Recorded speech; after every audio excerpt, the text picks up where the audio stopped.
Hello and welcome to the Villa Park podcast. It's me, Rich, and I'm back with another transfer talk roundup special. We've got loads to cover today. Over the weekend, there's been a fair few rumours. We've got an interesting Premier League player link to discuss. We've also got a potential swap deal at Valencia that could be on the cards. We've got another striker link, another winger link, and talk about a centre-back who was rumoured to be coming to Aston Villa in January, turned us down, but could that be back on the cards as well? Before we get into it, make sure you smash that like button and hit that subscribe button. We are marching on to 6,000 subscribers, just over 200 away. So please do help us hit that 6K mark.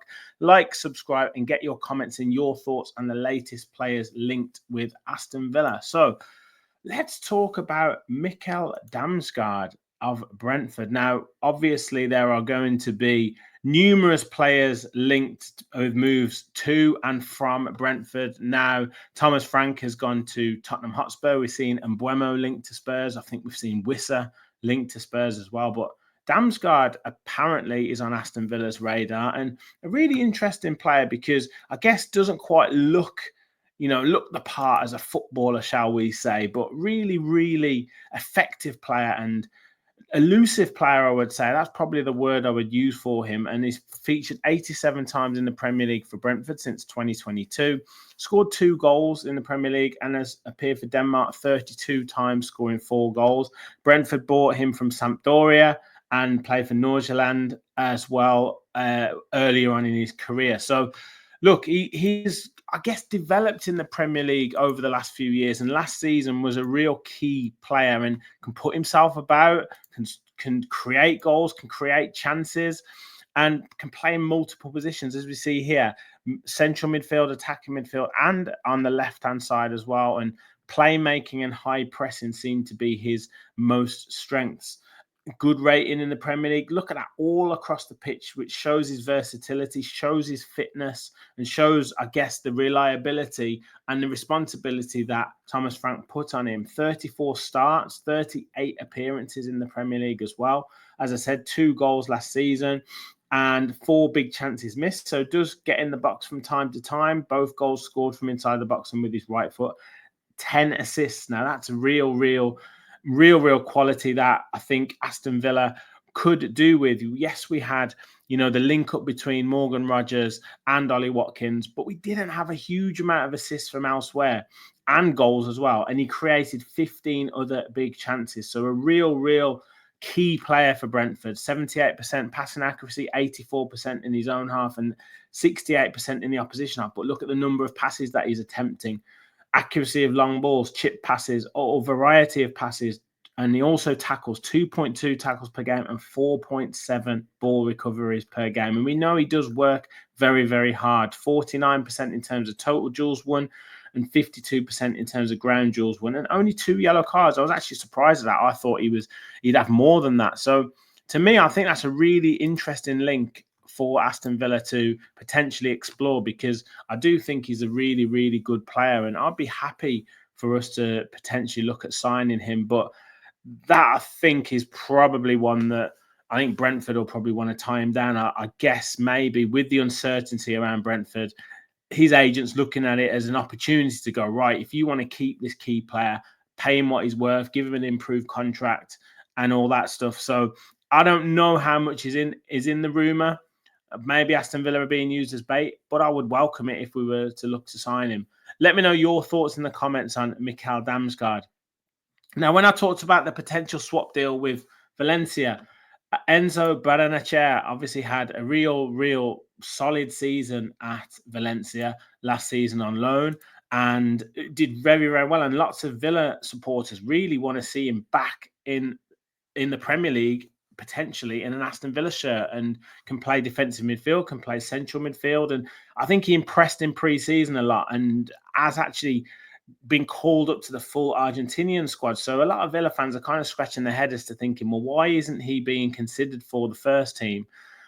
He played 26 starts in 30 appearances, scored a goal last season for Valencia, got 2 assists.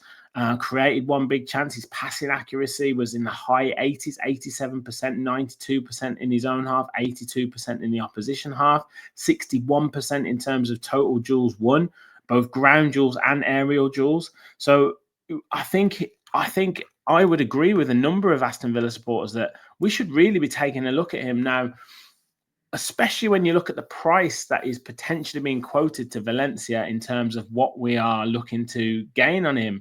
10 million euros. Now, to me, a player who has played a full season in La Liga, has been called up to the Argentinian national squad, you've got to be looking at 15 to 20 million euros, in my opinion. I can't see why you wouldn't. La Liga is a top league across Europe. He's featured in most of the games. He's now got been called up to the full squad for international level. Why wouldn't you claim a higher fee? And that's where it seems a bit surprising to me that we're looking at doing it. We don't want to send him out on loan. We potentially don't want to see what he's like in pre-season, but we're willing to do a sale, and we're only asking for sort of 10 million euros. That seems a little bit puzzling to me, but you guys let me know your thoughts. But the reason why I said swap deal is apparently we were interested in, again, a young Spanish player from Valencia, Xavi Guerra.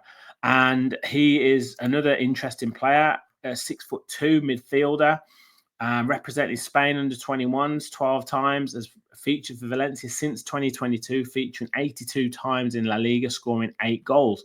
So maybe there's something in the lowering the fee that we're claiming for Barrenechea to potentially pave the way for Guerra to come in. Now, I don't know a huge amount about him, but that could be something that Aston Villa are trying to do. If we look at his SOFA score, similar positions, defensive midfield, central midfield, only 22 years of age, slightly younger than Barrenechea.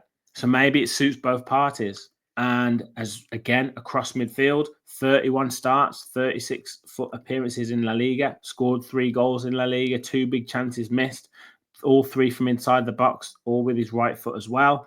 3 assists, 6 big chances created, 80% passing accuracy, 90% in his own half, 71% in the opposition half. So comparable stats to Barrenechea, but maybe they see the potential a little bit more in Guerra than they do in Barrenechea. But that's something that remains to be seen. And Monchi maybe has identified certain attributes that he has that Enzo doesn't necessarily have. And at 6'2", maybe in terms of profile, maybe in terms of what he wants him to do in the team, maybe that's something that we can consider. But also, I guess he's talked about Ross Barkley wanting more out of him next season. We're looking at Onana. Kamara hasn't yet signed a deal, but is he going to sign a deal? Then Yuri Tielemans. So I guess the pathway to be getting into the first team for someone like Enzo Barrenechea looks quite difficult. And maybe he's looking at that and thinking, right, I need to be playing first team football at age 24. Maybe someone at age 22 might be slightly different, but it remains to be seen. So let me know your thoughts. What do you think? Would you be happy with that trade? Do you think Enzo's worth more money? As I say, get in the comments, let me know. We're also linked with a striker, a Ukrainian striker, Vladislav Vanat of Dynamo Kiev. Interesting player, another young player, another player who's had first team experience, 23 years of age, 6 foot, representing Ukraine since 2023, scoring 2 goals in 11 caps. And Kiev has played 81 times in the first team and scored 43 goals. Now, obviously knows where the goal is. We have to be careful when we're talking about some of these players because we're not, the standard of that league. And I guess the opposition that he's playing against is vastly different to the opposition that he'd be playing against in the Premier League. But if a player knows where the goal is, then that is all we need. That is all we need to know. 23 years of age, as I said, 28 appearances, 25 starts, 17 goals scored in the league, which is a brilliant strike rate, and 4 assists. And 1.7 ball recoveries per game, 73% in terms of successful dribbles. So, look, a player who knows where the goal is. Now, would he be someone that could work as a backup to Ollie Watkins? Potentially. Someone who could get experience in the Europa League? Certainly, because we're in a position now where, obviously, within the Champions League, it was very, very difficult to blood different players in the side. arguably in the Europa League, if you can get into a good spot in the league phase, you might be able to rest a few players. If you're playing against a team that isn't of the standard, every game in the Champions League was pretty much us fighting. Yes, we played young boys, but we were classed as being on the same level as them, and we needed to get off to a win. Every other game, we were kind of playing a team that was more experienced, certainly, and of a higher caliber.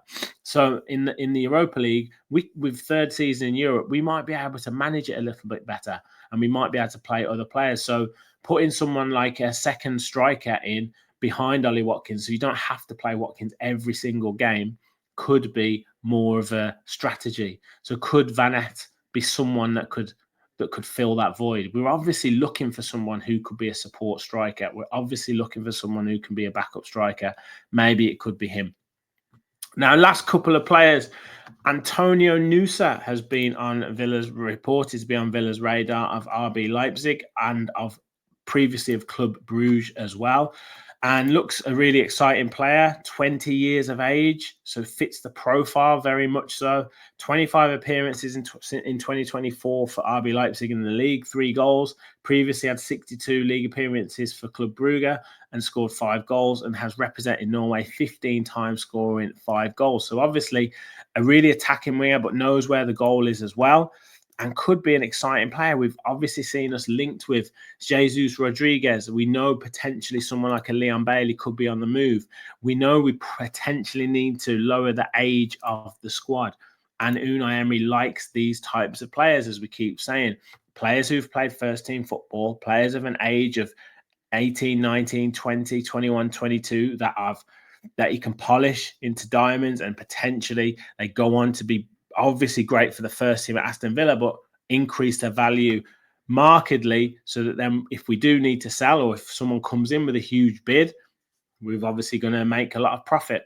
So operated down the left-hand side, can operate on the right-hand side as well.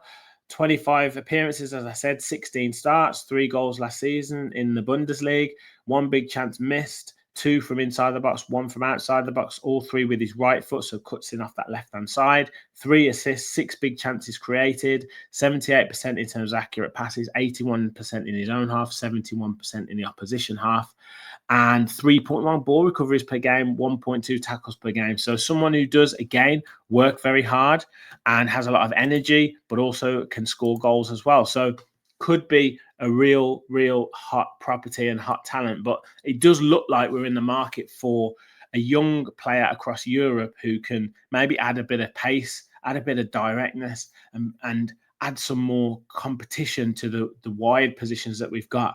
Could we potentially be looking at signing both? That could be a question. Let me know your thoughts in the comments. And finally, Loic Badé, apparently it's been a bit mixed. It's been talked about that he is open to the move to Aston Villa. Aston Villa open to bringing Badé to Aston Villa in around about 25 million euro transfer. However, it's then swiftly following that report, it was said that Aston Villa aren't in the market and have kind of looked elsewhere at other targets. Now, that could be a potential bait again for Badé to say, look, he's really interested in signing. He wants to sign. He wants the move, and maybe lower the price a little bit from Sevilla. Or it could legitimately be that Aston Villa aren't interested. Now, he could be a really good player. We know we looked at his stats. We've seen it. He's represented France. He's got a cap for France. He's played once for France. He's had 60 appearances for Sevilla in the league since he signed permanently after a loan spell where he appeared 19 times. Sevilla didn't have a great end to the season, but he obviously wanted to stay there to, I guess, give his service to the club. And you can look at that one or two ways. You could look at it in terms of he turned down Aston Villa and kind of didn't necessarily have the bottle, if you like, to compete against Ezri Konsa and the other centre-backs at the club.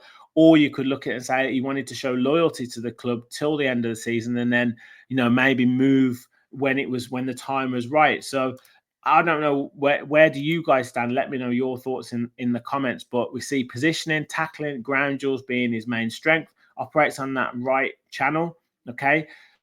So potentially a backup or competition for Ezri Konsa. We know we need competition in the side. We know he's going to play multiple games as well. And he had 31 starts, 1 goal, and one with his goal with his right foot, 1 assist, 1 big chance created, 86% in terms of accurate passes, 94% in his own half. So pretty good on the ball. 8 clean sheets, 5 clearances, 4.3 ball recoveries, 1.5 tackles per game, and didn't get dribble past much at all. So real solid defender. And I guess someone who I think would be a real asset to Aston Villa's side. But I guess it's that question: would we be able to give him the game time that he is saying reportedly that he requires, and is he up for the challenge of someone like, usurping someone like Ezri Konsa, or could they play together? Could he get enough game time? I think he could, and I think we do need to strengthen in that centre half position. So let me know your thoughts on Badé, but loads of players to go through there. Barrenechea and Guerra, could be a swap deal be on the card? Mikkel Damsgaard, what do you think of that? That's a really interesting link. I think he would be an excellent player, an excellent addition to the squad, and someone that's a little bit different. Vladislav Vanat, what do you think? Do we need someone as a backup striker, and could he be the man? Antonio Nusa or Jesus Rodriguez, or both? Let me know your thoughts in the comments. Make sure you hit that like button. Make sure you hit that subscribe button. Help us on the road to 6,000 subscribers. We'll be back all week next week with more transfer talk shows, maybe a live show as well if we can get one in. But thank you all for watching. And as always, remember, we'll follow the Villa.